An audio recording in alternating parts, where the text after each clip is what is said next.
दादा बैठक घेण्यात आलेली आहे, काय नेमका निर्णय बैठकीत घेण्यात आलेला? ज्या संविधानावर हा देश चालतो त्या संविधानामध्ये विश्वरत्न डॉक्टर बाबासाहेब आंबेडकरांनी धनगरांसाठी एसटी आरक्षणाची तरतूद करून ठेवलेली आहे। परंतु धनगर आणि धनगड या शब्दच्छलामध्ये गेल्या 75 वर्षांमध्ये इथल्या प्रस्थापित भामट्या राज्यकर्त्यांनी हे धनगर एसटीचं आरक्षण धनगरांपासून लपवून ठेवलेलं आहे।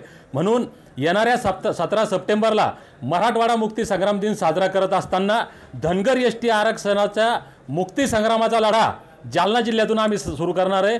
जालना जिल्हा हा क्रांतीची आंदोलनाची भूमी आहे आणि याच ठिकाणाहून सरकारला आम्ही आव्हान देणार आहोत की तुम्ही लवकरात लवकर आमच्या घटनादत्त एसटी आरक्षणाची अंमलबजावणी करा आणि जे देवेंद्र फडणवीस यांनी 2014ला सांगितलं होतं की पहिल्या कॅबिनेटमध्ये आरक्षण देतो, त्यांनी त्यांचा शब्द दिलेला पाळावा।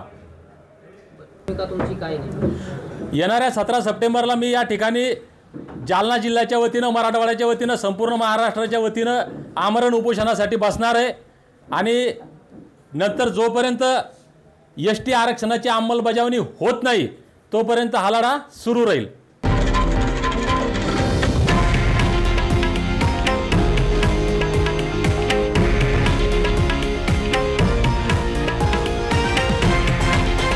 हे आहे देशातील नंबर 1 न्यूज नेटवर्क आणि आपण पाहत आहात TV9 मराठी, एकमेव।